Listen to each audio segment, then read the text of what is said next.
नमस्कार। जय हिंद। भारत माता की जय। सभी साथियों का स्वागत बंदन अभिनंदन है शौर्य इंस्टीट्यूट में। Very very good morning to all of you. जय जय श्री महाकाल। जल्द से जल्द सभी प्यारे साथी जुड़िए, फिर आज की क्लास की शुरुआत करते हैं। एक बार कमेंट करके बताइए, ऑडियो वीडियो क्लियर है क्या आपको? Is audio video clear to all?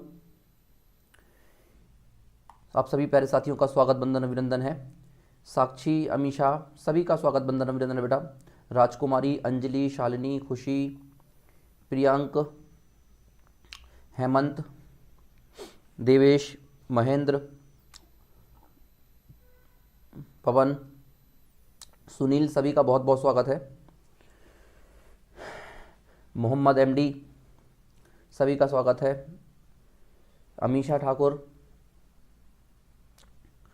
बहुत very very good evening. Shoaib, very very good evening. सेब, रमाकांत, बहुत बहुत स्वागत है।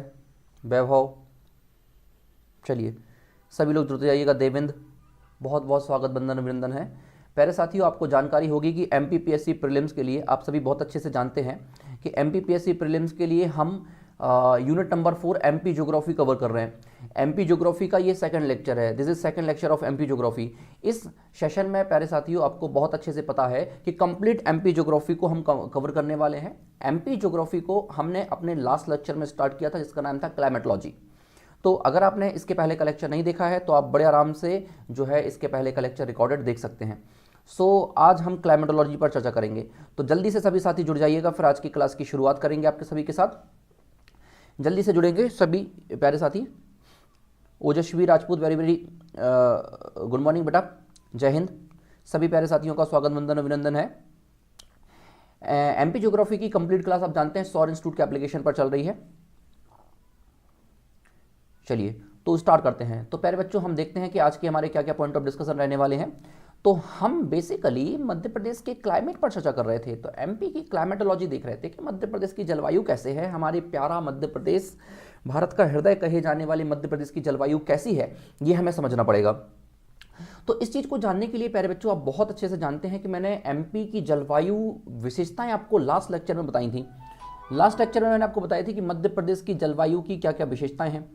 तो वहीं से, जहां से मैंने अपने लास्ट लेक्चर को फिनिश किया था, वहीं से आज की लेक्चर की शुरुआत करेंगे। बोलो हाउ। सो बेसिकली आप जानते हैं कि सौर इंस्टीट्यूट पर एक प्रॉपर मैनर में आपको पढ़ाया जाता है। प्रॉपर मैनर मतलब कि आपको प्री और मेंस के लिए पढ़ाया जाता है। लेक्चर स्टार्ट करने से पहले आपको ये बताया जाता है कि आज के क्या क्या पॉइंट ऑफ डिस्कशन होंगे।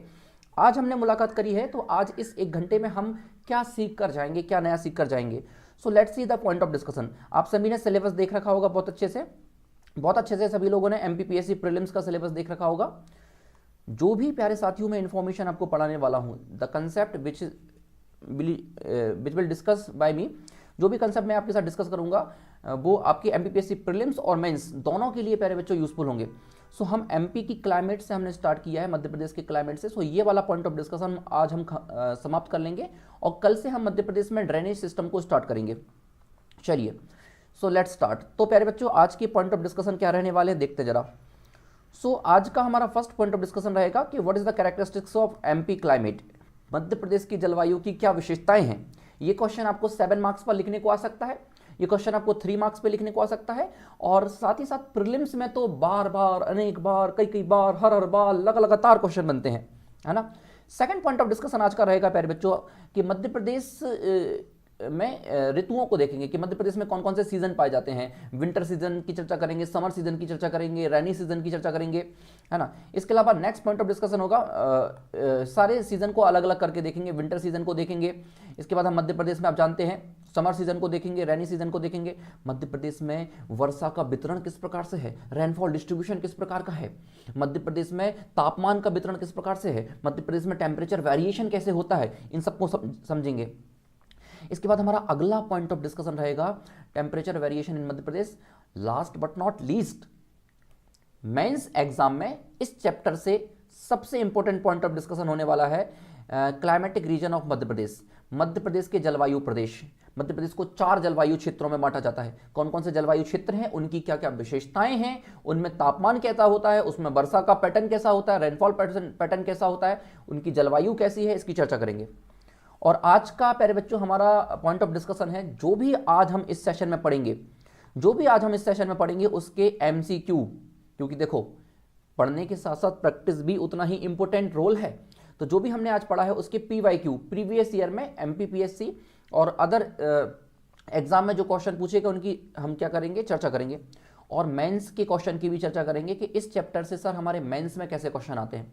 सो एमपीपीएससी मेंस के लिए अब मैं आपको 2 मार्क्स के क्वेश्चन, 7 मार्क्स के क्वेश्चन और 11 मार्क्स के क्वेश्चन यहाँ से बताने वाला हूँ। सो बिल्कुल जुड़े रहें। अभी आपको 2 नंबर, 7 नंबर, 11 नंबर सारे क्वेश्चन आप लिख डालोगे। बोलो हाउ। चलिए सो लेट्स स्टार्ट। तो पहला पॉइंट ऑफ डिस्कशन है हमारा प्यारे बच्चों आपके साथ कि मध्य प्रदेश की जलवायु की विशेषताएं की हम चर्चा करेंगे कि मध्य प्रदेश का जो क्लाइमेट है उसके क्या कैरेक्टरिस्टिक्स है। सो इसके लिए ना मुझे थोड़ी सी हेल्प लगेगी कि आपने लास्ट लेक्चर को देखा होगा। अगर आपने मेरे लास्ट लेक्चर को देखा है तो आपको पता होगा कि सर ने मध्य प्रदेश की जो जलवायु विशेषताएं हैं, मध्य प्रदेश की जलवायु उष्णकटिबंधीय क्यों है, मैंने आपको बताया था। मध्य प्रदेश की अधिकांश जलवायु महाद्वीपीय प्रकार की क्यों है, ये आपको बताया था। मध्य प्रदेश की जो जलवायु है वो मानसूनी प्रकार की क्यों है, ये आपको बताया था। लास्ट क्लास में मैंने आपके साथ चर्चा की थी कि मध्य प्रदेश जलवायु की क्या क्या विशेषता है। अब ध्यान से सुनना, प्रीलिम्स में तो सीधा सीधा क्वेश्चन आएगा। प्रीलिम्स में क्वेश्चन आएगा मध्य प्रदेश की जलवायु कैसी है। पहला ऑप्शन जो है उष्णकटिबंधीय, दूसरा ऑप्शन है शीतकटिबंधीय, तीसरा ऑप्शन है उपोष्णकटिबंधीय, है ना। इस तरीके से क्वेश्चन आपको प्रीलिम्स में देखने को मिलेगा। सो मध्य प्रदेश में 3 टाइप के सीजन पाए जाते हैं, है ना, विंटर सीजन, समर सीजन और रेनी सीजन। मैं आगे बढ़ूं इसके पहले आप मुझे बताओ, any of the point repeated from this for anyone. इसमें से कुछ भी रिपीट करना है किसी के लिए भी, इसमें से कुछ भी रिपीट करना है, बताओ। रक्षंत, हेमंत, देवेंद्र, साक्षी, पवन, मुकेश, देवेंद्र, बताओ। सोएब, मोहम्मद, खुशी, अंजलि, रक्षा, अर्पिता, राजकुमारी, अभिषेक। ये क्लास जो है, very very good evening, very very good morning sir, very very good morning. ये क्लास जो है एप्लीकेशन पे भी चल रही है और आप जान रहे हैं कि यूट्यूब पर भी चल रही है। So this class is on application and YouTube also. Application और यूट्यूब दोनों पर ये क्लास चल रही है। सालनी, पारितोष, बताओ कुछ भी रिपीट करना है आपको। चलो, अंजलि, हिमांशी, चलो, पीयूसी, चलो कोई भी रिपीट नहीं करना है, आ जाओ। हाँ हाँ हाँ, देविका आपको मिल जाएगा, पीडीएफ मिल जाएगा देविका आपको। चलो तो स्टार्ट करते हैं आपके साथ। तो मध्य प्रदेश में 3 सीजन पाए जाते हैं। इनमें से मैं, आप जानते हो, विंटर सीजन को लास्ट क्लास में डिस्कस कर चुका था, थोड़ा सा डिटेल में अभी देखते हैं। सो आप जानते हैं मध्य प्रदेश में जो शीत ऋतु होती है वो नवंबर से फरवरी के बीच रहती है, बहुत फैक्चुअल इन्फॉर्मेशन है। एंड मध्य प्रदेश में जो समर सीजन होता है वो मार्च से जून के बीच में रहता है। And the rainy season in Madhya Pradesh in between June to September. So let's see this in one by one, एक एक करके इनको डिटेल में देखते हैं कि मध्य प्रदेश में शीत ऋतु की क्या क्या विशेषताएं हैं और मध्य प्रदेश में शीत ऋतु में टेम्परेचर वेरिएशन कैसे होता है मध्य प्रदेश में। सो इस चीज़ को देखने के लिए प्यारे बच्चों मैं आपके सामने एक मैप लेकर आया हूँ, पूरा ग्लोब के माध्यम से समझेंगे। सो अभी तक हमने जो चर्चा की ये सारा फैक्चुअल डिस्कशन था। अब जो हम करने वाले हैं this is very conceptual discussion. So listen carefully, इस कंसेप्चुअल डिस्कशन को पढ़ेंगे।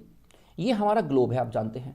आप जानते हैं पृथ्वी के सेंटर से जो मध्य रेखा पास होती है इसे आप क्या कहते हैं, भूमध्य रेखा या इक्वेटर कहते हैं आप इसे। इक्वेटर के से ऊपर अगर आप देखेंगे तो आपको ये 23.5 डिग्री की रेखा मिलती है, नॉर्थ इसे कहते हैं आप, क्या बताओ, कर्क रेखा कहते हैं। और ये 23.5 डिग्री आपको साउथ में मिलता है, इसे आप क्या कहते हैं, मकर रेखा कहते हैं। कर्क रेखा और मकर रेखा के बीच का जो पहले बच्चों जोन होता है ये कंपैरेटिवली यहाँ पर वार्षिक ताप आपको ज़्यादा देखने को मिलता है। इसके पीछे का कारण है, क्या कारण है सर?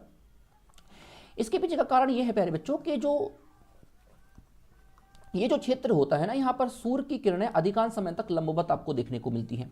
अगर हम चर्चा करें प्यारे बच्चों 22 दिसंबर की, तो 22 दिसंबर को हमारा जो सन होता है ये आप जानते हैं कि मकर रेखा पर लंबवत चमकता है।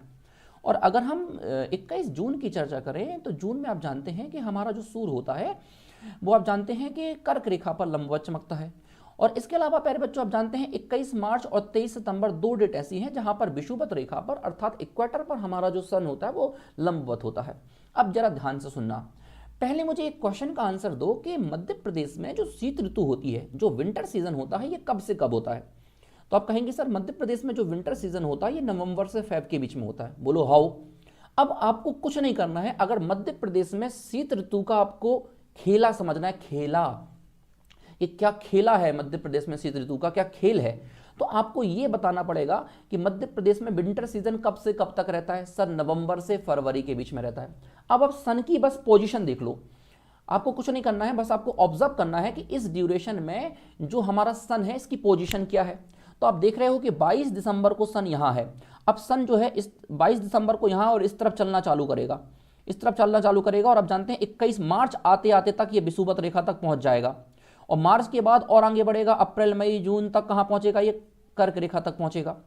तो अगर मैं इस समय पे, विंटर समय पे अगर आप सन की लोकेशन को ऑब्जर्व करोगे तो आप क्या देखते हो, आप देखते हो प्यारे बच्चों कि इस समय में नवंबर से फरवरी का जो समय है इसमें आपको सूर्य प्यारे बच्चों दक्षिणी गोलार्ध में देखने को मिलेगा। आपको जो सन देखने को मिलेगा ये साउदर्न हेमिस्फीयर में देखने को मिलेगा। अगर सदर्न हेमिस्फीयर में देखने को मिल रहा है, अगर आपको जो सन है ये सदर्न हेमिस्फीयर में देखने को मिल रहा है, इसका मतलब क्या है जरा ध्यान से देखना। मान लो कि ये मैंने आपकी अर्थ बना दी, ठीक है, ये आपका प्यारे बच्चों नॉर्दर्न हेमिस्फीयर है, ये सदर्न हेमिस्फीयर है। आपका जो सूर्य है वो सदर्न हेमिस्फीयर में आपको देखने को मिल रहा है।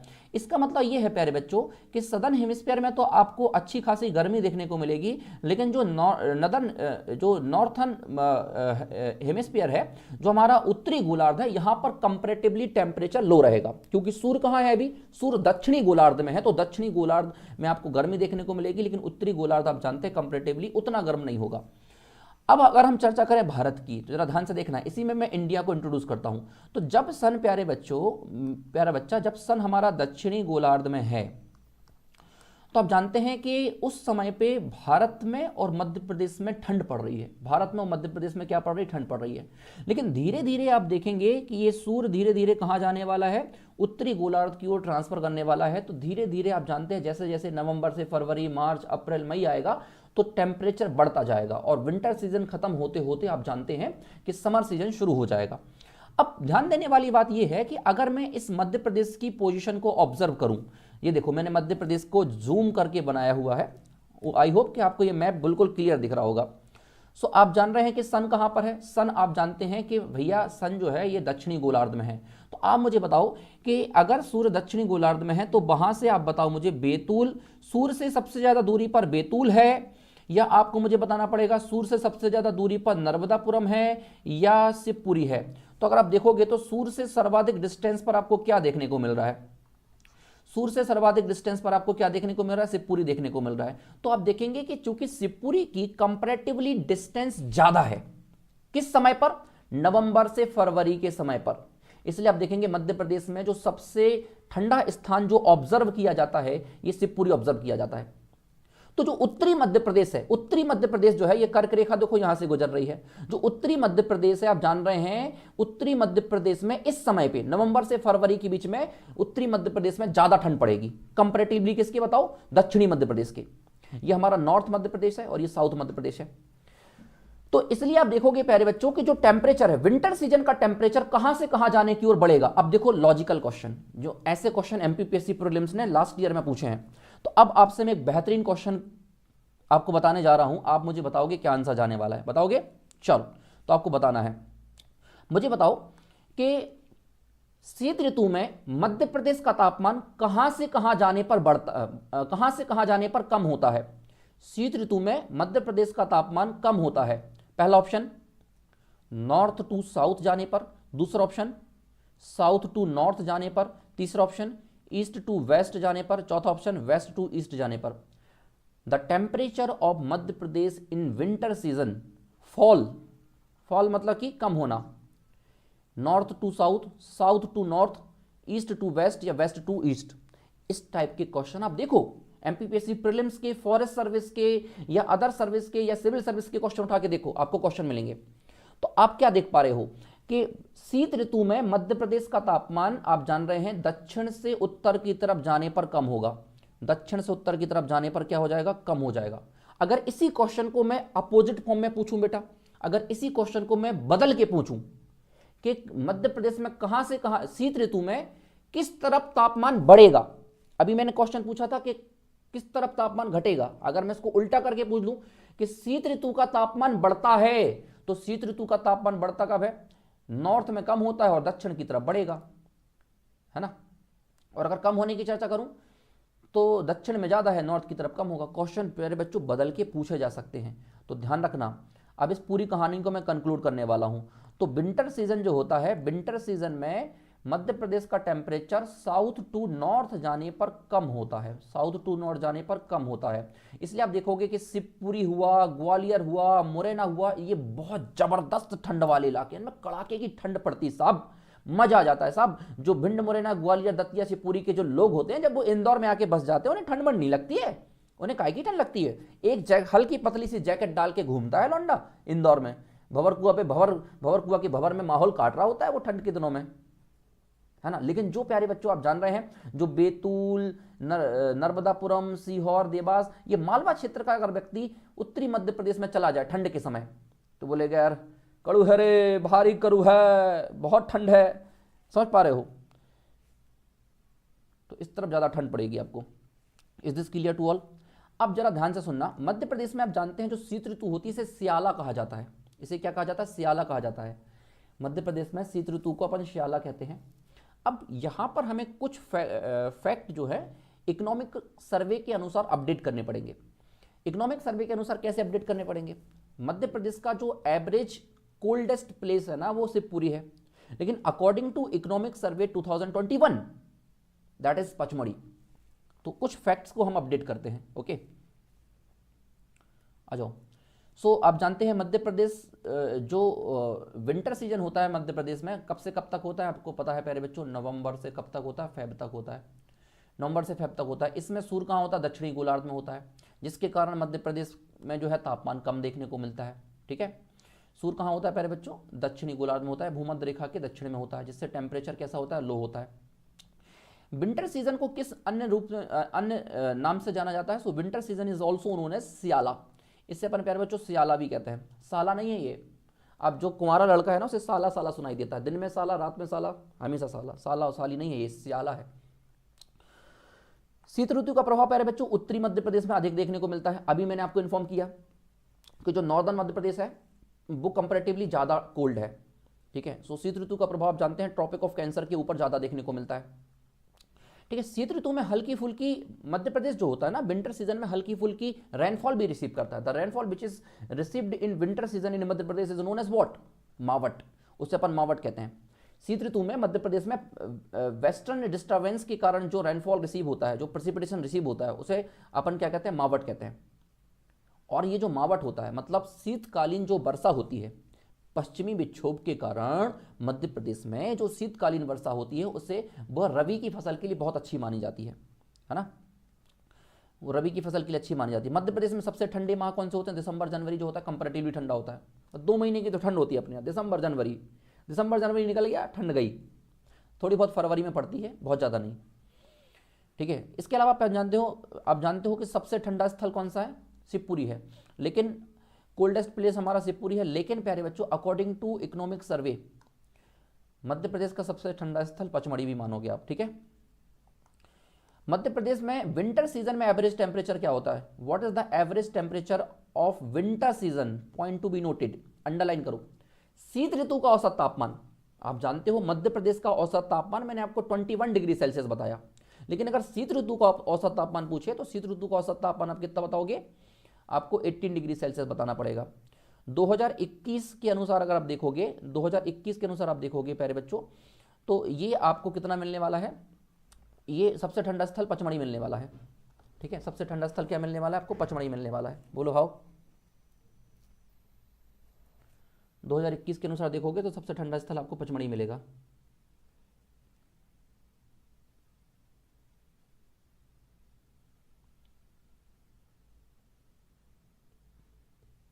ठीक है, अच्छा एक थोड़ा सा एक हल्का सा एक प्यारे बच्चों करेक्शन कर लोगे आप। यहाँ पर करेक्शन ये है कि जो मैंने आपको ये बताया ना, यहाँ पे ध्यान से सुनो,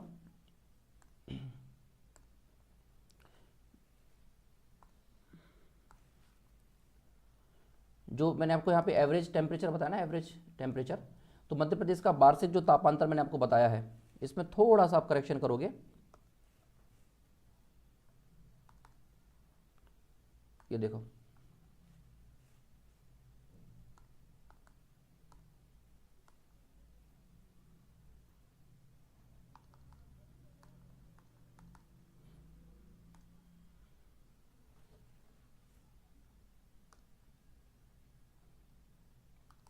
यहाँ पर ये विंटर सीजन का लिख गया एक्चुअली मैं। मध्य प्रदेश का आप जानते हैं कि औसत तापमान आप जानते हैं कितना अपन रखते हैं, है ना।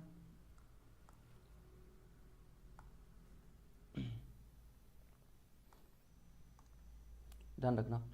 चलो अभी इसको मैं आगे चल के और वेरीफाई कराने वाला हूँ। तो अपन 33 डिग्री सेल्सियस बताऊंगा मैं आपको, ध्यान रखना, ठीक है। ये 33 डिग्री सेल्सियस है मध्य प्रदेश का औसत वार्षिक तापमान। औसत वार्षिक तापमान अपन कितना याद रखेंगे, 33 डिग्री सेल्सियस ध्यान रखेंगे, है ना। अभी क्लियरिटी आ जाएगी। अभी समर सीजन पढ़ लो तो आपको एकदम क्लियरिटी आ जाएगी। समर सीजन पढ़ोगे तो बिल्कुल क्लियरिटी आ जाएगी कि मध्य प्रदेश का ठंड के दिनों में औसत तापमान कितना है, गर्मी के दिनों में औसत तापमान कितना है, सब कुछ क्लियर हो जाएगा। बोलो हाउ, बोलो हाउ, हाउ तो बोलो रे, ठीक है। ये क्लियर है सबको।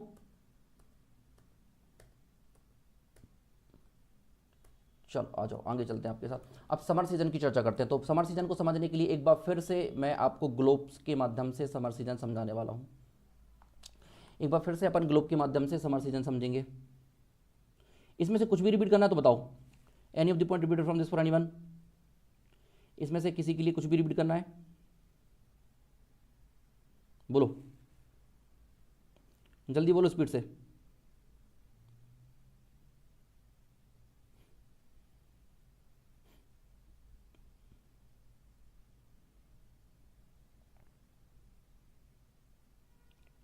किसी के लिए कुछ भी रिपीट नहीं करना, पक्का।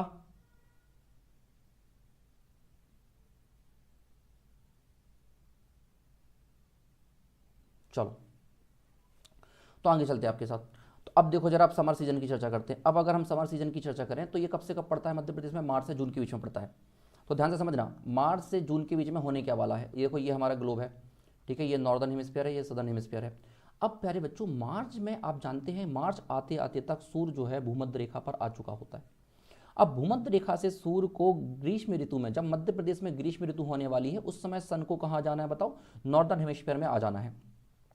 तो और 21 जून को तो आप जानते हैं कि ये कर्क रेखा पर लंबवत चमकने वाला है सूर्य। तो अब सूर्य जो है चूंकि उत्तरी गोलार्ध में प्रवेश करता है, और आप जानते हैं कि उत्तरी गोलार्ध में जैसे सूर्य प्रवेश करेगा तो मध्य प्रदेश और भारत में टेम्परेचर आप जानते हैं बढ़ना शुरू हो जाएगा। मध्य प्रदेश और भारत में टेम्परेचर क्या हो जाएगा, बढ़ना शुरू हो जाएगा। तो अगर आपसे पूछा जाए कि जब सूर्य उत्तरी गोलार्ध में होगा तो मध्य प्रदेश में विंटर सीजन देखने को मिलेगा या समर सीजन, तो मध्य प्रदेश में समर सीजन देखने को मिलेगा। एक तो ये चीज क्लियर हो गई। अब इसी चीज को प्यारे बच्चों थोड़ा सा और जूम करके मैं दिखाने वाला हूं आपको, तो जरा ध्यान से देखो। इसी चीज को थोड़ा सा और जूम करके दिखा रहा हूं आपको। ये हमारा सदर्न मध्य प्रदेश है, ये हमारा नॉर्दर्न मध्य प्रदेश है, ये हमारा साउथ है, और ये हमारा क्या बताओ, नॉर्थ है। अब जरा ध्यान से सुनना। अगर आप देखोगे प्यारे बच्चों तो मध्य प्रदेश में ये कर्क रेखा गुजर रही है, आप जान रहे हो। मध्य प्रदेश का जो उत्तरी क्षेत्र है ये काफी गर्म क्षेत्र है, काफी गर्म क्षेत्र है। और ये ज्यादा गर्म क्षेत्र नहीं है, ये सामान्य गर्म होता है, सामान्य गर्म होता है ये। तो मध्य प्रदेश का जो उत्तरी क्षेत्र है ये कंपैरेटिवली हायर टेम्परेचर जोन है। तो अगर आपसे मैं पूछूं कि मध्य प्रदेश का तापमान ग्रीष्म ऋतु में मध्य प्रदेश का तापमान, अगर मैं आपसे पूछूं कि ग्रीष्म ऋतु में मध्य प्रदेश का तापमान दक्षिण से उत्तर की तरफ जाने पर बताओ बढ़ेगा या घटेगा, तो आप देखोगे कि इंदौर हो गया, देवास हो गया, धार हो गया, भोपाल हो गया, ये कंपैरेटिवली उतने गर्म नहीं होते हैं जितने गर्म आपको भिंड, मुरैना, शिवपुरी आदि देखने को मिलेंगे। क्यों? क्योंकि जैसे जैसे आप उत्तरी मध्य प्रदेश की तरफ जाओगे गर्मी आपको कड़ाके की ठंड और भीषण गर्मी देखने को मिलेगी। तो आप देखोगे कि ग्रीष्म ऋतु में दक्षिण से उत्तर की तरफ जाने पर तापमान बढ़ता है, लेकिन शीत ऋतु में दक्षिण से उत्तर की तरफ जाने पर तापमान क्या हो रहा था, घट रहा था। मतलब जो चंबल का क्षेत्र है प्यारे बच्चों, यहां ठंड में अधिक ठंड मिलने वाली है और गर्मी में अधिक गर्मी मिलने वाली है। ठंड में अधिक ठंड मिलने वाली है और गर्मी में अधिक क्या मिलने वाली है, गर्मी मिलने वाली है। बोलो हाउ। तो आदमी करे तो करे क्या, ठंड से लड़े कि गर्मी की व्यवस्था करे, कि गर्मी में अधिक गर्मी और ठंड में अधिक ठंड पड़ गई है। अब आदमी परेशान है कि अब क्या करें यार, है ना। तो ठंड में अधिक ठंड और गर्मी में अधिक गर्मी देखने को मिलती है। कुछ तो बोलो। चलो अगर इसका उल्टा क्वेश्चन मैं पूछूं कि ग्रीष्म ऋतु में तापमान कम होता है, कम कहां होगा भाई, ज्यादा है नॉर्थ में, और साउथ की तरफ जाओगे तो थोड़ा आपको टेम्परेचर में कुछ डिफरेंस देखने को मिलेगा। तो कम कहां होगा, उत्तर से साउथ की तरफ आने पर। Is it clear to all? ग्रीष्म ऋतु के दौरान जो उत्तरी मध्य प्रदेश होता है वो ज़्यादा गर्म होता है, और शीत ऋतु के दौरान उत्तरी मध्य प्रदेश ज़्यादा ठंड होता है। मतलब गर्मी का भी ज़्यादा प्रभाव उत्तरी मध्य प्रदेश पर और सर्दी का भी ज़्यादा प्रभाव उत्तरी मध्य प्रदेश पर। मतलब उत्तरी मध्य प्रदेश जो है यहाँ पर पूर्ण रूप से महाद्वीपीय प्रकार की जलवायु है, गर्मी में अधिक गर्म और ठंडी में अधिक ठंडा, गर्मी में अधिक गर्म और ठंडी में अधिक ठंडा। ठीक है जी, चलिए तो कर पाएंगे क्वेश्चन का आंसर? चलो, अब ग्रीष्म ऋतु को यूनाला कहा जाता है। ग्रीष्म ऋतु को क्या कहते हैं अपन? यूनाला कहते हैं। तो आज और चर्चा करते हैं आपके साथ। तो मध्य प्रदेश का अगर औसत वार्षिक तापांतर पूछा जाए, औसत वार्षिक तापमान पूछा जाए, what is the average annual temperature of Madhya Pradesh? ध्यान रखिएगा, इस चीज को बहुत अच्छे से ध्यान रखेंगे। Average annual temperature of Madhya Pradesh is 33 degree Celsius. विशेष रूप से ध्यान रखिएगा, एवरेज एनुअल टेम्परेचर कितना है? 33 डिग्री सेल्सियस है। सब लोग को ध्यान रखना है। अगर मध्य प्रदेश का औसत वार्षिक तापांतर पूछ लिया जाए तो आपको आंसर कितना लगाना पड़ेगा? 33 डिग्री सेल्सियस लगाना पड़ेगा। ठीक है, आ जाओ। अगर ग्रीष्म ऋतु की चर्चा की जाए उसे क्या कहते हैं? तो इसे यूनाला कहा जाता है। ग्रीष्म ऋतु को यूनाला कहा जाता है, इट इज ऑल्सो कॉल्ड यूनाला। अब मध्य प्रदेश का सबसे गर्म स्थान देखते हैं। तो प्यारे बच्चों, मध्य प्रदेश का सबसे गर्म स्थान जो अभी तक रिकॉर्ड किया गया वो तो खजुराहो है, 49.2 डिग्री सेल्सियस। और अगर खजुराहो विकल्प में ना मिले तो आप जानते हैं गंज बासोदा तो हमेशा से विकल्प में मिलता आ रहा है आपको, 48.9 degree Celsius. The hottest place of Madhya Pradesh is Khajuraho, proceed by Ganj Basoda. ग्रीष्म ऋतु में तापमान आप जानते हैं प्यारे बच्चों कि दक्षिण से उत्तर की तरफ जाने पर बढ़ता है। अभी मैंने आपको बता दिया कि ये हमारा एमपी है। अब आप साउथ से नॉर्थ की तरफ जाओगे तो आप देखोगे कि टेम्परेचर बढ़ेगा। ठीक है, साउथ से नॉर्थ की तरफ जाने पर टेम्परेचर हमेशा क्या करने वाला? राइज करने वाला है। मध्य प्रदेश में सबसे गर्म माह कौन सा होता है? सो मध्य प्रदेश में सबसे हाई टेम्परेचर वाला जो मंथ होता है वो होता है मई। मई में मध्य प्रदेश का तापमान सबसे ज़्यादा देखने को मिलता है। ध्यान रखना, मई जो होता है मई सबसे गर्म माह होता है मध्य प्रदेश में। मध्य प्रदेश में सबसे ज़्यादा तापांतर किस माह में देखने को मिलता है? तो सबसे ज़्यादा दैनिक तापांतर जो होता है प्यारे बच्चों, जो डेली टेम्परेचर वेरिएशन होता है वो मार्च में देखने को मिलता है, क्योंकि मार्च में बहुत ज़्यादा गर्मी नहीं हो रही होती, बहुत ज़्यादा ठंड नहीं हो रही होती। दिन और रात आपको दिन और रात में ठंड देखने को मिलती है, सुबह और रात में, सुबह शाम ठंड देखने को मिलती है, और दिन में बहुत गर्मी हो रही होती है, दिन में एकदम खूब धूप पड़ रही होती है। तो दैनिक तापांतर आप देखोगे तो दैनिक तापांतर जो है मार्च का ज़्यादा निकल के आ जाता है। तो अगर आपसे पूछा जाए कि सर्वाधिक तापांतर किस माह में पाया जाता है, तो मध्य प्रदेश में जो टेम्परेचर डिफरेंस है, टेम्परेचर डिफरेंस या टेम्परेचर वेरिएशन, ये मैक्सिमम होता है मार्च के माह में। ध्यान रखना इस बात को, टेम्परेचर वेरिएशन मैक्सिमम का होता है मार्च के माह में। इसका कारण क्या है कि सुबह शाम ठंड पड़ रही है, दिन में गर्मी पड़ रही है। ठीक है, अगर आपसे पूछा जाए कि मध्य प्रदेश का कौन सा ऐसा क्षेत्र है जहां पर वार्षिक तापांतर, यहां पर एक शब्द ऐड करना पड़ेगा आपको, वार्षिक तापांतर, तो वार्षिक तापांतर हमारा नॉर्थन मध्य प्रदेश में सबसे ज्यादा होता है। क्यों? क्योंकि ठंड के समय सबसे ठंडा है। ठंड के दिनों में आप देखोगे तो आपको 2 degree Celsius, 3 degree Celsius, 4 degree Celsius मिल रहा है। गर्मी के दिनों में आप देखोगे प्यारे बच्चों तो 48 degree Celsius, 47 degree Celsius, 48 degree Celsius देखने को मिल रहा है।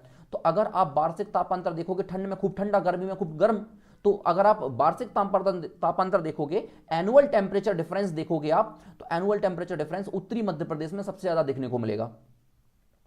ठीक है, ध्यान रखिएगा। चलो, तो ये आपको ग्रीष्म ऋतु हो गई। तो इसमें से कुछ भी रिपीट करना है? Any of the point repeated from this for anyone? Any of the point repeated from this for anyone? इसमें से किसी के लिए भी कुछ भी रिपीट करना है? इसमें से किसी के लिए भी कुछ भी रिपीट करना है? जल्दी से कमेंट सेक्शन में एक पॉइंट छापो, जल्दी से कमेंट सेक्शन में बताओ, मध्य प्रदेश का औसत वार्षिक तापमान कितना है? मध्य प्रदेश का औसत वार्षिक तापमान कितना है? साक्षी, महेंद्र, देवेंद्र, पवन, राजा, मुकेश, शीला, मोहम्मद, कासिम, अंजलि, देविका, रोहन, जल्दी से मुझे बताओ, what is the average annual temperature of Madhya Pradesh? What is the average annual temperature of Madhya Pradesh? Very good, 33 degree Celsius. What is the average annual temperature of Madhya Pradesh? Very good, it is 33 degree Celsius. It is 33 degree Celsius. Average annual temperature of Madhya Pradesh is 33 degree Celsius. Very good, शाबाश। खुशी राजकुमारी, अंजलि राठौर, विजय चौधरी, रक्षंत राठौर, अंजू साहू। तो average annual temperature of Madhya Pradesh is 33 degree Celsius. विशेष रूप से ध्यान रखना है आपको, स्टार मार्क करोगे। ठीक है। और विंटर सीजन का कितना होता है, विंटर सीजन का होता है 18 degree Celsius. What is the average annual temperature of Madhya Pradesh in winter season, 18 degree Celsius, 18 या कहीं कहीं 21 भी मिल जाएगा, ठीक है, तो ध्यान रखिएगा। और एक शब्द विशेष रूप से ध्यान रखेंगे, वार्षिक तापांतर है, वार्षिक। चलो गौतम,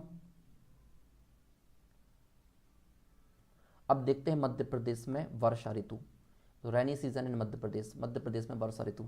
ओहो ओहो ओहो सर, मजा आने वाला है। अभी सर आप मुझे मध्य प्रदेश में मानसून कैसे आता है ये पढ़ाने वाले हो। सो अभी हम देखेंगे कि मध्य प्रदेश में मानसून की शुरुआत कैसे होती है, कैसे मानसून हमारे मध्य प्रदेश में आता है। जरा ध्यान से देखो, अब जरा ध्यान से समझना। पहले बच्चों मध्य प्रदेश में वर्षा ऋतु देखने वाले हैं, तो मध्य प्रदेश में वर्षा ऋतु कैसे आती है, मध्य प्रदेश को वर्षा कैसे प्राप्त होती है, जरा देखेंगे। तो अगर आप मध्य प्रदेश की एग्जैक्ट पोजीशन देख पा रहे होगे, तो मध्य प्रदेश जो है हमारे भारत के सेंटर में पाया जाता है, पहली चीज। दूसरी चीज, Madhya Pradesh completely landlocked state है, दूसरी चीज। तीसरी चीज, कर्क रेखा मध्य प्रदेश के बीचों बीच से गुजरती है, तीसरी चीज हो गई। अब जरा ध्यान से सुनना।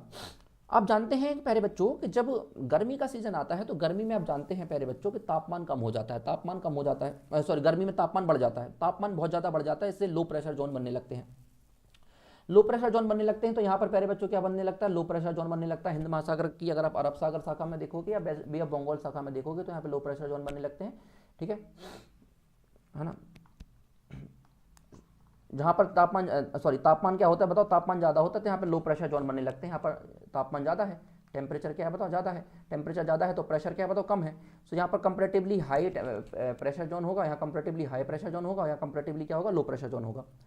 सो टेम्परेचर ज़्यादा है, तो टेम्परेचर ज़्यादा होता है तो आप जानते हैं कि प्यारे बच्चों के हिंद महासागर से जो हवाएं हैं वो कहाँ उठने लगती हैं, हिंद महासागर से जो हवाएं हैं भारत की तरफ प्रवेश करने लगती हैं, क्योंकि यहाँ पर क्या बताओ लो प्रेशर जोन है। लो प्रेशर जोन को भरने के लिए हवाएं कहाँ उठने लगती हैं, आप जानती हैं कि भारत की तरफ क्या करती हैं, एंटर करती हैं। अब दक्षिण पश्चिम मानसून, आप जानते हैं कि जो दक्षिण पश्चिम मानसून होता है, इसकी दोनों शाखाओं से मध्य प्रदेश को वर्षा प्राप्त होती है। दक्षिण पश्चिम मानसून की दो शाखाएं होती हैं। दक्षिण पश्चिम मानसून की एक शाखा आप देख रहे हो, क्या बताओ, अरब सागर शाखा, और दूसरी आप देख रहे हो बे ऑफ बंगाल शाखा। तो ध्यान रखना कि गर्मी के दिनों में आप जानते हैं जैसे कि जून आता है, आप जानते हैं मध्य प्रदेश में जो वर्षा स्टार्ट होती है ये जून के माह में शुरू हो जाती है, लगभग जून एंड तक वर्षा मध्य प्रदेश में शुरू हो जाती है। और आप जानते हैं कि जून माह में तापमान बहुत ज़्यादा होता है। अगर टेम्परेचर ज़्यादा होता है तो यहाँ पर लो प्रेशर जोन क्रिएट हो जाएगा, टेम्परेचर ज़्यादा है तो यहाँ पर लो प्रेशर जोन क्रिएट हो जाएगा। यहाँ पर लो प्रेशर जोन है, यहाँ पर हाई प्रेशर जोन है, कंपैरेटिवली हाई प्रेशर जोन है, यहाँ पर लो प्रेशर जोन है। तो ये आप जानते हैं कि हवाएं हाई प्रेशर जोन से कहाँ जाएंगी, लो प्रेशर जोन की तरफ जाएंगी। तो हायर प्रेशर से लोअर प्रेशर की तरफ हवाएं जाएंगी। तो इससे क्या होगा कि हिंद महासागर की दोनों शाखाएं, आप जानते हैं अरब सागर शाखा और बंगाल की खाड़ी शाखा, इन दोनों शाखाओं से हवाएं उठकर कहाँ जाएंगी बताओ, मध्य प्रदेश की तरफ जाएंगी और मध्य प्रदेश में वर्षा करेंगी। ठीक है, ये हवाएं जाती हैं और क्या कर देती हैं, मध्य प्रदेश में वर्षा कर देती हैं। तो मध्य प्रदेश को वर्षा कहाँ से मिलती है, मध्य प्रदेश में जो वर्षा होती है वो दक्षिण पश्चिम मानसून से होती है। मध्य प्रदेश में वर्षा का जो सबसे प्रमुख सोर्स है वो क्या बताओ, साउथ वेस्ट मानसून है, दक्षिण पश्चिम मानसून से वर्षा प्राप्त होती है। लेकिन दक्षिण पश्चिम मानसून की दोनों शाखाओं से, दक्षिण पश्चिम मानसून की आप जानते हैं दोनों शाखाओं से मध्य प्रदेश को वर्षा मिलती है। दक्षिण पश्चिम मानसून की दोनों शाखा कौन कौन सी है, अरब सागर शाखा और बे ऑफ बंगाल शाखा, इन दोनों शाखाओं से मध्य प्रदेश को वर्षा प्राप्त हो जाती है। अब प्रश्न ये है कि पहले किस शाखा से वर्षा प्राप्त होती है। तो आप जानते हैं पहले बच्चों, पहले अगर हम चर्चा करें तो मध्य प्रदेश में पहले मानसून प्रवेश करता है अरब सागर शाखा से। तो मध्य प्रदेश को पहले वर्षा प्राप्त होगी अरब सागर शाखा से। लेकिन मध्य प्रदेश को सबसे ज्यादा वर्षा कहां से प्राप्त होगी, तो मध्य प्रदेश को ज्यादा जो वर्षा प्राप्त होती है वो बंगाल की खाड़ी शाखा से प्राप्त होती है। बंगाल की खाड़ी शाखा से ही मध्य प्रदेश अपनी सबसे ज्यादा वर्षा को प्राप्त करता है। तो अगर आपसे पूछा जाए कि मध्य प्रदेश को वर्षा किस मानसून से प्राप्त होती है, तो आप उत्तर करेंगे दक्षिण पश्चिम मानसून। दक्षिण पश्चिम मानसून की कितनी शाखाएं होती हैं, दक्षिण पश्चिम मानसून की दो शाखाएं हैं। कौन कौन सी, एक तो अरब सागर शाखा, दूसरी होती है बे ऑफ बंगाल ब्रांच होती है। एक तो अरेबियन सी ब्रांच होती है, दूसरा होती है बे ऑफ बंगाल ब्रांच होती है। एक तो अरब सागर शाखा होती है, दूसरी होती है बंगाल की खाड़ी शाखा।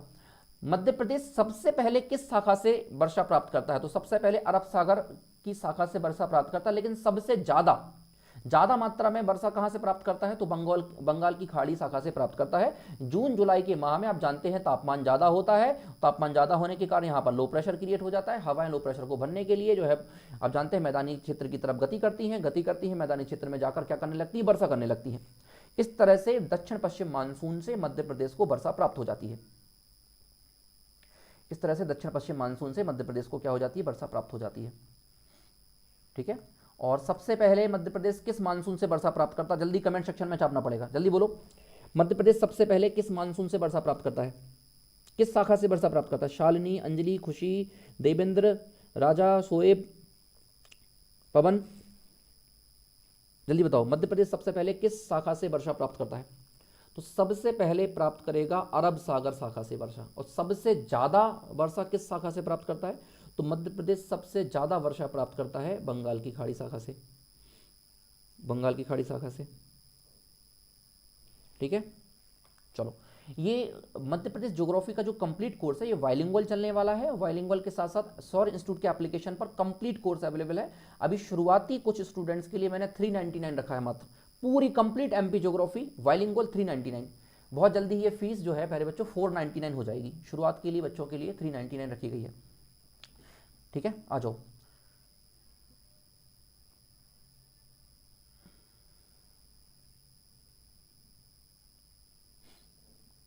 ठीक है, आ जाओ, आगे चलते हैं आपके साथ। तो मध्य प्रदेश में वर्षा के पैटर्न को समझते हैं। अब जरा ध्यान से सुनना। पहले बच्चों मध्य प्रदेश में वर्षा का पैटर्न यदि हम देखें तो मध्य प्रदेश में वर्षा कहाँ से कहाँ इंक्रीज होती है, बहुत अच्छे से समझना, बहुत मन लगा के समझना प्यारा बच्चा, मन लगा के समझना। आप जानते हैं ये वेस्टर्न मध्य प्रदेश है, ये वेस्ट है, ये ईस्ट है, आप जानते हैं, ये आप जानते हैं कि नॉर्थ है, ये साउथ है। अगर मध्य प्रदेश में आप वर्षा का वितरण देखोगे, अगर मध्य प्रदेश में आप रेनफॉल का डिस्ट्रीब्यूशन देखोगे तो आपको क्या देखने को मिलेगा? आप जानते हैं जो भिंड, मुरैना, ग्वालियर से पूरी है, ये प्यारे बच्चों कहना चाहिए कि ज्योग्राफिकल दृष्टि से यहाँ पर सूखा प्रभावित क्षेत्र है। आप जानते हैं चंबल क्षेत्र में ज़्यादा वर्षा नहीं होती है। जहाँ ज़्यादा वर्षा नहीं होती है वहाँ ज़्यादा वन नहीं पाए जाते हैं, वहाँ ज़्यादा कृषि नहीं पाई जाती है। जहाँ वन नहीं होंगे, जहाँ कृषि नहीं होंगे प्यारे बच्चों, वहाँ पर आर्थिक सामाजिक विकास नहीं होता है। जहाँ आर्थिक सामाजिक विकास नहीं होता है वहाँ पर अराजकता ज़्यादा देखने को मिलती है और सामाजिक समस्याएं ज़्यादा देखने को मिलती हैं। तो कुल मिला के हर एक चीज़ वर्षा से अर्थात हमारी ज्योग्राफी से जुड़ी हुई है। हमारे यहाँ की संस्कृति, कल्चर, विकास, सामाजिक परंपराएं सब कुछ किससे जुड़ी हुई है प्यारे बच्चों? सब कुछ जुड़ी हुई है, हमारा वर्षा से जुड़ा हुआ है। तो अगर आपसे पूछा जाए कि मध्य प्रदेश में वर्षा कहां से कहां बढ़ती है,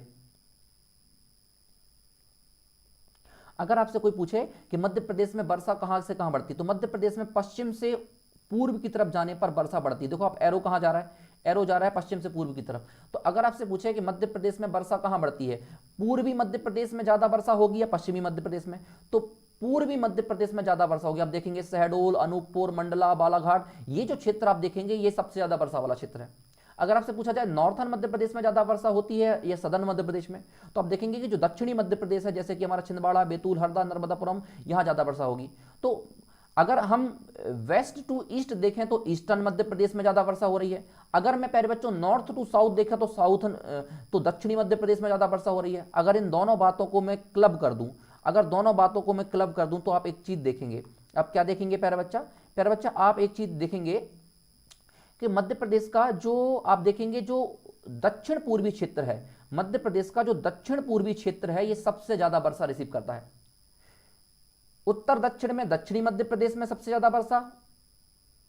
अगर मैं पूरा पश्चिम की चर्चा करूं तो पूर्वी मध्य प्रदेश में सबसे ज्यादा वर्षा। अगर दोनों बातों को मिला दिया जाए तो जो हमारा दक्षिण पूर्वी मध्य प्रदेश है ये सबसे ज्यादा वर्षा वाला क्षेत्र है। दक्षिण पूर्वी मध्य प्रदेश जो है प्यारे बच्चों ये सबसे ज्यादा वर्षा वाला क्षेत्र है। बोलो हाउ। ठीक है, आ जाओ अब आपके साथ चर्चा करते हैं। तो देखिएगा प्यारे बच्चों, तो अगर मैं आपसे एक छोटा सा क्वेश्चन पूछूं, गजब का क्वेश्चन, मध्य प्रदेश में वर्षा की मात्रा में वृद्धि होती है। पहला ऑप्शन ईस्ट टू वेस्ट जाने पर, दूसरा ऑप्शन साउथ टू नॉर्थ जाने पर, तीसरा ऑप्शन नॉर्थ टू साउथ जाने पर। तो क्या आंसर लगाओगी? तो मध्य प्रदेश में वर्षा की मात्रा में वितरण होती है, वृद्धि होती है नॉर्थ टू साउथ जाने पर। और एक तो नॉर्थ से साउथ जाने पर वृद्धि होगी, दूसरा प्यारे बच्चों आप जानते हैं वेस्ट से ईस्ट जाने पर वृद्धि होगी। और सबसे ज्यादा वर्षा कौन से क्षेत्र में होगी? तो आप जानते हैं दक्षिण पूर्वी मध्य प्रदेश। एक बार बोलो मजा आ जाएगा, दक्षिण पूर्वी मध्य प्रदेश जो है, आप देखोगे जो दक्षिण पूर्वी मध्य प्रदेश है, ये सर्वाधिक वर्षा वाला क्षेत्र है। सबसे कम वर्षा वाला क्षेत्र है उत्तरी मध्य प्रदेश। सबसे ज्यादा ठंड कहाँ? उत्तरी मध्य प्रदेश में। सबसे ज्यादा गर्मी कहाँ? उत्तरी मध्य प्रदेश में। सबसे कम वर्षा कहाँ? वर्षा सबसे कम और ठंडी गर्मी सबसे ज्यादा। अब देखो, यहीं से मैं आपको पता है ज्योग्राफी से कल्चर को जोड़ने वाला हूं। आ जाओ, यहीं से मैं सामाजिक समस्या कल्चर को जोड़ता हूं। अगर तुम थोड़ा सा अंडरस्टैंड करने की कैपेसिटी रखते हो तो अभी गजब के क्वेश्चन का आंसर करना। जरा ध्यान से सोचना, जरा ध्यान से सुनना। मध्य प्रदेश में सर्वाधिक वन कहाँ पाए जाते हैं? जाहिर सी बात है सर, जहां पर वर्षा ज्यादा होगी वहां पर वन ज्यादा पाए जाएंगे, या उल्टा कह लो, जहां वन ज्यादा होते हैं वहां वर्षा ज्यादा होती है। तो मध्य प्रदेश में सबसे ज्यादा वर्षा आप देखेंगे तो दक्षिणी मध्य प्रदेश, मतलब उत्तर पूर्वी मध्य प्रदेश में है। तो अगर आप देखोगे उत्तर पूर्वी मध्य प्रदेश में सबसे ज्यादा फॉरेस्ट आपको मिलेंगे। सबसे ज्यादा फॉरेस्ट बालाघाट, छिंदवाड़ा, सिवनी, पांडुरना। देखो मैं अपडेटेड मैप लेकर आया हूं। देखो ये अपडेटेड मैप है, जो मैप आपको दिखाया जा रहा है ये अपडेटेड मैप है। इसमें 55 जिले हैं। इसमें आप देख रहे हैं मऊगंज भी आपको दिख रहा है, मैहर भी दिख रहा है, और देखो ये पांडुरना भी दिख रहा है। तो बिल्कुल अपडेटेड आपको पढ़ाया जा रहा है, नए सिलेबस के अनुसार अपडेट, करंट अफेयर से अपडेट करके। ठीक है, तो आपको एक बात का मुझे आंसर करना है प्यारे बच्चों, एक क्वेश्चन का आपको मुझे आंसर करना है। आंसर इस बात का करना है आपको प्यारे बच्चों कि मध्य प्रदेश जो है, इसमें सबसे ज्यादा वन आपको किस क्षेत्र में देखने को मिलेंगे? तो सबसे ज्यादा वन उसी क्षेत्र में देखने को मिलेंगे जहां पर वर्षा देखोगे। वो वर्षा कहां दिख रही है? दक्षिण पूर्वी मध्य प्रदेश में दिख रही है। तो मंडला, बालाघाट, छिंदवाड़ा, ये सबसे ज्यादा फॉरेस्ट वाला इलाका है। मध्य प्रदेश में सबसे कम वन कहां देखने को मिलेंगे? मध्य प्रदेश में सबसे कम वन वहां देखने को मिलेंगे जहां पर रेनफॉल कम हो रहा है। तो रेनफॉल कम कहां हो रहा है? उत्तरी मध्य प्रदेश। तो अगर आप उत्तरी मध्य प्रदेश जाओगे तो फॉरेस्ट आपको बहुत कम देखने को मिलेंगे। अब जरा देखो ध्यान से, आपसे क्वेश्चन पूछा जाता था मध्य प्रदेश की सबसे पिछड़ी जनजाति, मध्य प्रदेश की पिछड़ी जनजाति में आप जानते हैं मध्य प्रदेश की 3 जनजातियां हैं। एक क्वेश्चन आता है, मध्य प्रदेश की कौन सी जनजाति कुपोषण की समस्या से ग्रसित है? बिल्कुल देखो, मैं कंसेप्ट को जोड़ने वाला हूं बेटा, रटना नहीं है, ध्यान से सुनो मेरी बात को। मध्य प्रदेश की कौन सी जनजाति कुपोषण की समस्या से सबसे ज्यादा ग्रसित है? अब तुम्हें रटना नहीं है, अगर तुम समझ रहे हो तो ध्यान से सुनना। ये तुमने आंसर सहरिया रट लिया। आंसर लॉजिकल बेसिस पे आंसर कैसे करोगे? ध्यान से सुनना। तुमने सोचा यार मध्य प्रदेश की सबसे पिछड़ी जनजाति, मध्य प्रदेश में कौन सी जनजाति कुपोषित से सबसे ज्यादा ग्रसित है? कुपोषण, माल न्यूट्रिशन। तो माल न्यूट्रिशन सबसे ज्यादा किस ट्राइब में पाया जाता है? सोचो, माल न्यूट्रिशन का कारण भोजन की अनुपलब्धता। जनजाति को भोजन कहां से मिलता है? जनजाति को भोजन मिलता है जंगल से। जनजाति जंगल में निवास करना पसंद करती है। जनजाति जंगल से अपने भोज्य पदार्थ को प्राप्त करती हैं। तो जिस क्षेत्र में जंगल कम होंगे वहां पर जनजाति परेशान होगी, वहां पर जनजाति को भोजन के आइटम कम मिलेंगे। तो जंगल कम कहां पर है? जंगल कम है उत्तरी मध्य प्रदेश में। तो बस ये सोच लो उत्तरी मध्य प्रदेश में कौन सी जनजाति है? उत्तरी मध्य प्रदेश में सहरिया, मतलब सहरिया ही सबसे ज्यादा कुपोषण की समस्या से ग्रसित है। आपसे पूछा जाएगा सहरिया जनजाति ही मध्य प्रदेश में सबसे ज्यादा कुपोषण की समस्या से ग्रसित है, क्यों? लॉजिक बताओ। कारण क्या है कि सहरिया जनजाति ही मध्य प्रदेश में सबसे ज्यादा कुपोषण की समस्या से ग्रसित है? क्योंकि जनजातियां जंगलों में निवास करना पसंद करती हैं। जो मध्य प्रदेश के उत्तरी क्षेत्र में पाए जाने वाली सहरिया जनजाति है, मध्य प्रदेश के उत्तरी क्षेत्र में वन नहीं पाए जाते हैं और जनजातियों की डायरेक्टली निर्भरता वनों पर होती है। वनों की उपलब्धता के कारण जनजातियां जो हैं अपने भोज्य पदार्थ को प्राप्त नहीं कर पाती हैं, और उत्तरी मध्य प्रदेश में वर्षा ना होने के कारण कृषि का भी बहुत अच्छा विकास नहीं है। उत्तरी मध्य प्रदेश में वर्षा ना होने के कारण एग्रीकल्चर डेवलपमेंट भी बहुत अच्छा नहीं है। तो एग्रीकल्चर डेवलपमेंट अच्छा है नहीं, वन फॉरेस्ट बहुत कम मात्रा में है, और जनजाति को तो क्या चाहिए? जनजाति को तो जंगल चाहिए, जल जंगल जमीन। जंगल है नहीं, वर्षा हो नहीं रही, तो जनजाति सामान्य खाना पीना पसंद नहीं करती। जनजातियां अपने जो है प्यारे बच्चों आदि अनादिकाल से जंगल में रहना पसंद कर रही हैं। अपने जनजीवन यापन के लिए जंगल की आप जानते हैं जो फॉरेस्ट प्रोडक्ट होते हैं उनका यूटिलाइजेशन करते हैं वो। अब फॉरेस्ट प्रोडक्ट है नहीं, वर्षा कम है, तो कुपोषण की समस्या सबसे ज़्यादा उत्तरी मध्य प्रदेश में देखने को मिलेगी। समझ पा रहे बात को? अब जहाँ वर्षा कम होगी, जहाँ पर प्यारे बच्चों जंगल कम होंगे, वहाँ पर कृषि कम होगी, वहाँ पर संसाधनों की कमी होगी, तो बताओ सबसे ज़्यादा अगर देखा जाए तो सामाजिक समस्याएं कहाँ देखने को मिलेंगी? तो सामाजिक समस्याएं सबसे ज़्यादा कहाँ देखने को मिलेंगी? उत्तरी मध्य प्रदेश, उत्तरी मध्य प्रदेश में। समझ पा रहे हो? तो हर एक चीज़ ज्योग्राफी से जुड़ी है, हर एक चीज़ ज्योग्राफी से जुड़ी है।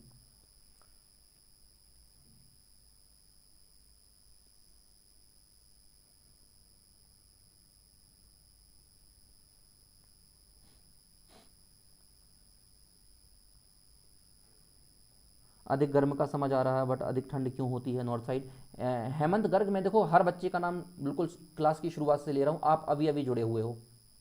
आप इस वीडियो को पीछे करके देखो, आपको कारण बताया है कि मध्य प्रदेश में ठंड उत्तरी क्षेत्र में ज़्यादा क्यों होती है, आपको बताया गया है कमेंट तक। आप ज़रा ध्यान से देखना, इसका लॉजिक आपको बताया गया है। ठीक है, चलो तो रैनी सीजन की चर्चा कर लेते हैं आपके। तो मध्य प्रदेश का औसत तापमान, मध्य प्रदेश जो है दक्षिण पश्चिम मानसून से वर्षा प्राप्त करता है, आप जानते हैं मध्य प्रदेश दक्षिण पश्चिम मानसून से वर्षा प्राप्त करता है।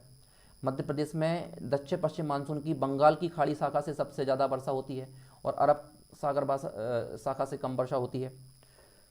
ठीक है, मध्य प्रदेश में औसत वर्षा कितनी है, 112 सेंटीमीटर है।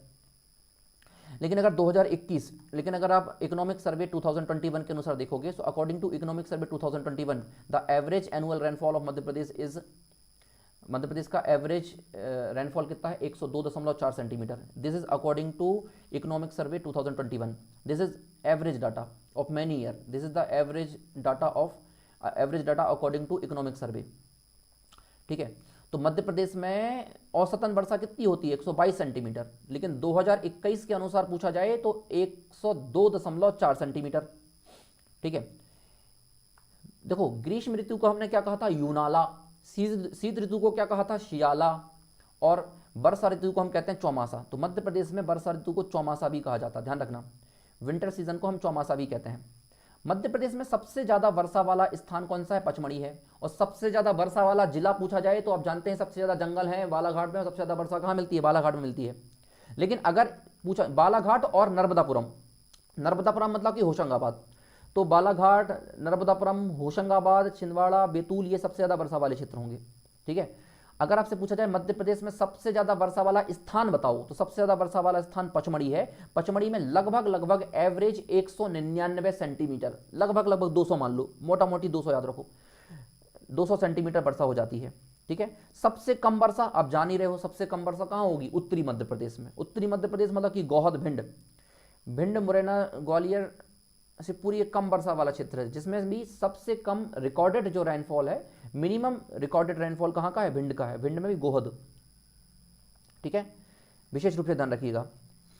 अब अगर हम चर्चा करें प्यारे बच्चों कि मध्य प्रदेश जो है, देखो क्या लिखा, मध्य प्रदेश के पूर्वी तथा दक्षिण पूर्वी मध्य प्रदेश में ज़्यादा वर्षा होती है, पश्चिमी व उत्तर पश्चिमी मध्य प्रदेश में अपेक्षाकृत कम वर्षा होती है।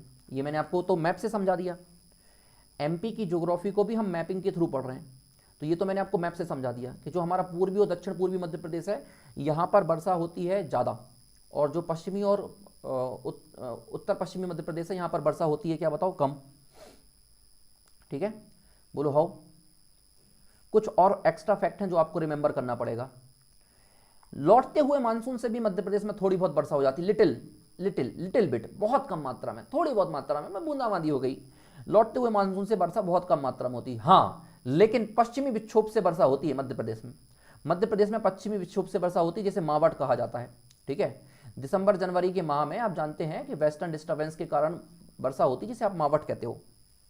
ठीक है, कुछ फैक्ट आपको रिमेंबर रखने हैं। अगर आपसे पूछा जाए राज्य जलवायु परिवर्तन ज्ञान प्रबंधन केंद्र कहाँ है, तो environmental planning and coordination organisation, यहाँ से मेरा PGDM चल रहा है, कहाँ से, भोपाल से। Environmental planning and coordination organisation Bhopal में है। ठीक है, तो आप जान रहे हैं प्यारे बच्चों, राज्य जलवायु परिवर्तन ज्ञान विज्ञान केंद्र कहाँ पर है, भोपाल में है, EPCO के अंतर्गत। अगर आपसे पूछा जाए मध्य प्रदेश में ऋतु वेधशाला कहाँ पर है, इंदौर में है। अगर आपसे पूछा जाए मध्य प्रदेश में भूकंप मापी केंद्र कहाँ पर है, तो भोपाल में है। ठीक है, ये फैक्ट याद रखोगे। अब इस यूनिट में एक छोटा सा पॉइंट और रह गया डिस्कस करने को, वो क्या है, वो ये है प्यारे बच्चों, मध्य प्रदेश के जलवायु प्रदेश। तो मध्य प्रदेश के जलवायु प्रदेश इस क्लास में कंटिन्यू नहीं कर रहे हैं, इसको हम अपनी नेक्स्ट क्लास में कंटिन्यू करेंगे। लेकिन किंतु परंतु हमने अभी तक जो भी पढ़ा है उससे कुछ क्वेश्चन देख लेते हैं, हमने अभी तक जो भी पढ़ा है। मध्य प्रदेश में वार्षिक औसत वर्षा है, मध्य प्रदेश में वार्षिक औसत वर्षा कितनी है, जल्दी से आंसर करो। स्क्रीनशॉट ले लो इसका, स्क्रीनशॉट, एप्लीकेशन पे PDF मिल जाएगी आपको। मध्य प्रदेश में औसत वार्षिक वर्षा कितनी है, मध्य प्रदेश में औसत वार्षिक वर्षा कितनी है। पहला ऑप्शन है 100 से 125 सेंटीमीटर, 50 सेंटीमीटर से कम, 50 से 75 सेंटीमीटर, और लास्ट ऑप्शन है प्यारे बच्चों 150 centimetre. What is the annual average rainfall of Madhya Pradesh? अब आप जानते हो एनुअल एवरेज रेनफॉल जो है 112 सेंटीमीटर बताया, तो 112 सेंटीमीटर इसी के बीच में आ रहा है, 112 सेंटीमीटर इसके बीच में आ रहा है। तो आंसर क्या करोगे? 112 सेंटीमीटर किसके बीच में है? 100 से 125 के बीच में, तो आंसर हो जाएगा ए। नेक्स्ट क्वेश्चन देखो, कमेंट सेक्शन के बाद वीडियो को ज़्यादा से ज़्यादा तक शेयर करो, वीडियो को लाइक करो, वीडियो को शेयर करो, और जब वीडियो की लाइव स्ट्रीमिंग एंड हो जाए तो उसमें कमेंट करके बताना कि कैसा लग रहा है आपको डिस्कशन, ठीक है। प्लेटफॉर्म मेरे लिए भी नया है तो गलती होने की संभावनाएं रहेंगी, आपके सुझाव बिल्कुल आमंत्रित हैं।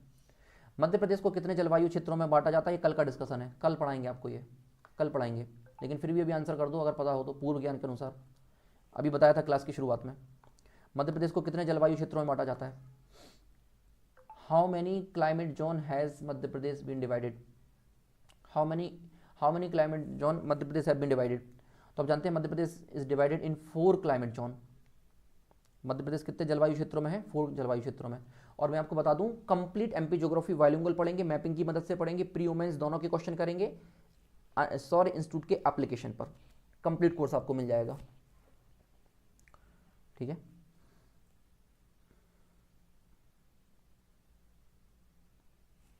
नेक्स्ट क्वेश्चन, मध्य प्रदेश में सबसे ज्यादा वर्षा किससे प्राप्त होती है? दक्षिण पश्चिम मानसून से, दक्षिण पूर्वी मानसून से, दक्षिणी मानसून, दक्षिण पूर्वी मानसून, दक्षिण पश्चिम मानसून, या उपरोक्त सभी?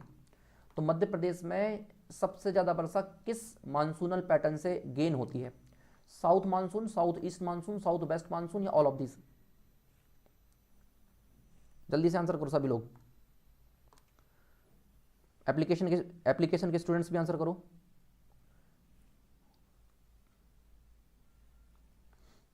एप्लीकेशन के स्टूडेंट्स भी आंसर करो।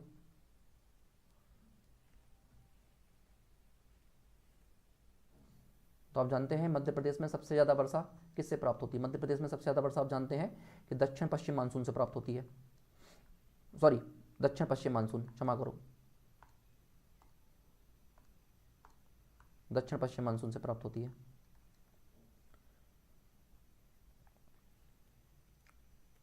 दो जगह के कमेंट देखने पड़ते हैं, एप्लीकेशन के भी यूट्यूब के भी।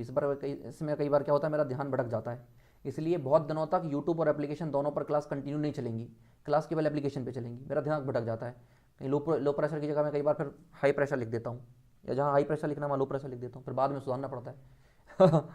तो दो जगह के कमेंट मैं नहीं देख सकता भैया बहुत ज़्यादा समय तक, तो क्लास एप्लीकेशन पे चलेंगी, क्योंकि मुझे कंसंट्रेट होना पड़ता है पढ़ाने के लिए। बार बार कमेंट देखो मेरा दिमाग भटकता है।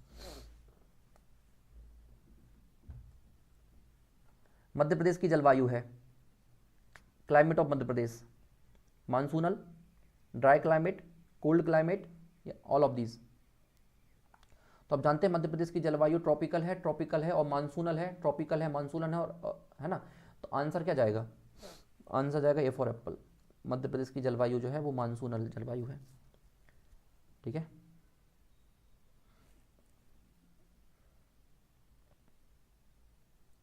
अगला क्वेश्चन, मध्य प्रदेश के किस स्थान पर ऋतु वेधशाला उपस्थित है? तो at which place is the weather observatory located in Madhya Pradesh? Bhopal, Ujjain, Indore, या जबलपुर? मध्य प्रदेश में ऋतु वेधशाला कहाँ पर है? मध्य प्रदेश में ऋतु वेधशाला, जल्दी से बताओ सभी लोग आंसर करो, एप्लीकेशन के स्टूडेंट्स और यूट्यूब के स्टूडेंट्स, सब लोग आंसर करो।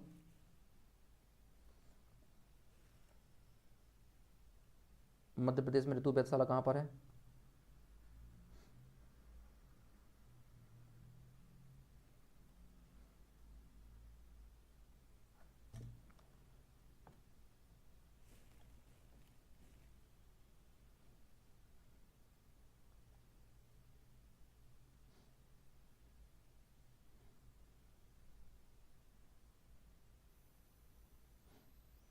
एप्लीकेशन वाले स्टूडेंट के कमेंट देख रहा हूँ मैं,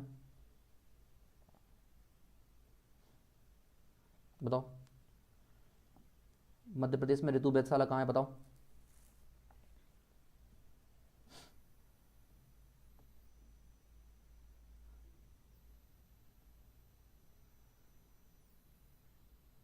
चलो, तो अब जान रहे हैं आंसर क्या चला जाएगा। Very good. Mahendra Chaudhary, complete notes बना लिया कि नहीं, बताओ। जो पढ़ा रहा हूँ उसके नोट्स बनाते जा रहे हो बेटा। देखो यार, ये क्या होता है, बार बार यूट्यूब पे क्लास देखो, यूट्यूब के कमेंट देखो और इसके कमेंट देखो तो बड़ा डिस्टर्बेंस हो जाता है। आप बहुत अच्छे से जानते हो क्या होता है, बताओ। डिस्टर्बेंस कॉज करता है ना। तो क्या है बताओ, इंदौर आंसर चला जाएगा। अब आपको नेक्स्ट क्वेश्चन बताना है प्यारे बच्चों।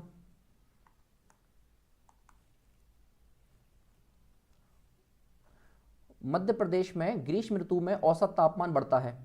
मध्य प्रदेश में ग्रीष्म ऋतु में औसत तापमान बढ़ता है। देखो ये एमपीपीएससी का क्वेश्चन है प्यारे बच्चों, एमपीपीएससी का क्वेश्चन है, प्री का। देखो सबसे पहले तो ये नोट डाउन करो कि वो बात कब की कर रहा है। सबसे पहले ये अपन ने कंफर्म कर लिया कि ग्रीष्म ऋतु की बात हो रही है। इस टाइप का क्वेश्चन जब भी एग्जाम में आएगा बेटा, सबसे पहले ये देखना कि बात ग्रीष्म ऋतु की हो रही है या शीत ऋतु की। हाँ सावधान, पहले कंफर्म करोगे कि बात कब की हो रही है। तो बात कब की हो रही है, ग्रीष्म ऋतु की। सर ग्रीष्म ऋतु में उत्तरी मध्य प्रदेश ज्यादा गर्म, उत्तरी मध्य प्रदेश ज्यादा गर्म मतलब कि तापमान बढ़ने की बात कर रहा है, तो दक्षिण से उत्तर की तरफ जाने पर, तो दक्षिण से उत्तर की तरफ जाने पर मतलब कि आप जान रहे हैं आंसर जाएगा सी फॉर कैट।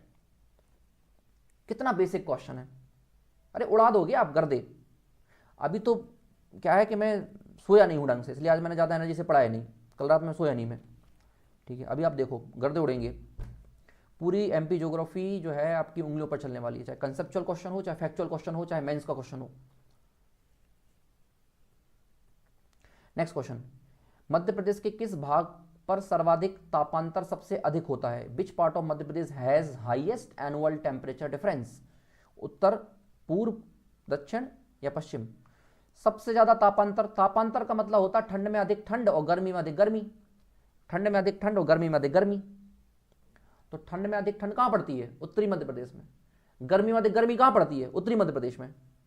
तो आंसर क्या जाएगा, आंसर जाएगा उत्तरी मध्य प्रदेश, आंसर जाएगा उत्तरी मध्य प्रदेश, ठीक है। अब मेंस के क्वेश्चन देख लो।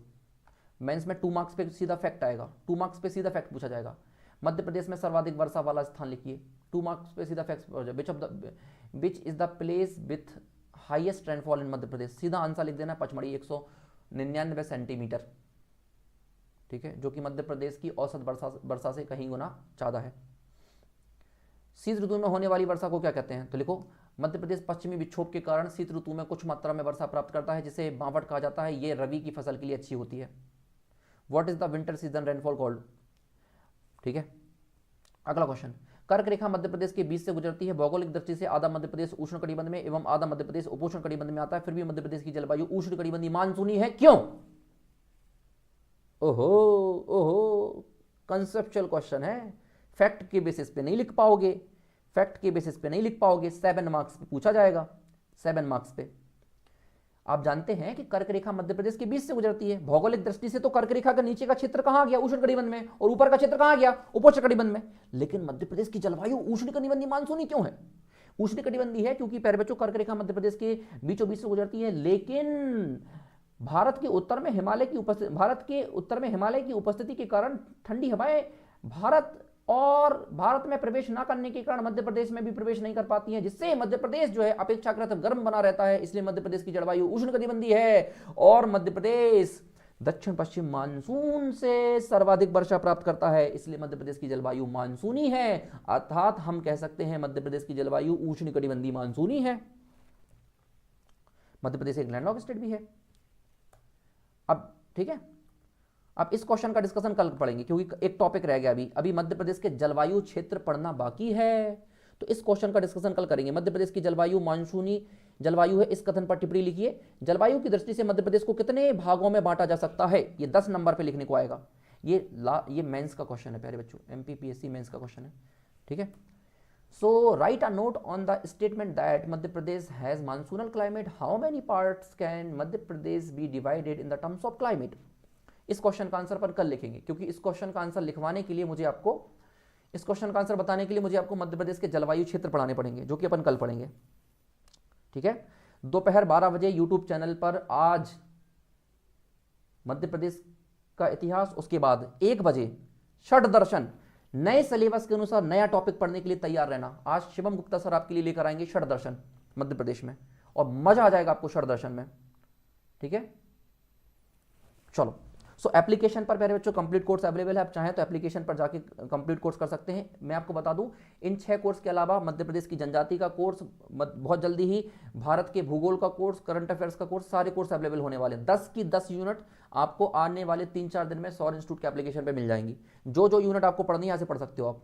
अधिकांश यूनिट आपको बाइलिंगुअल मिलेंगी, जो भी मैं पढ़ाऊंगा वो आपको बाइलिंगुअल मिलेगा, चाहे मैं आपको यूनिट नंबर 7 पढ़ाऊं, यूनिट नंबर 9 पढ़ाऊं। देखो टेक्निकल सब्जेक्ट में पढ़ाता हूं क्योंकि मैं टेक्निकल बैकग्राउंड से हूं। ज्योग्राफी मैंने इसलिए उठाई कि चलो ठीक है आपको डिस्कस करता हूं आप लोगों के लिए, ठीक है।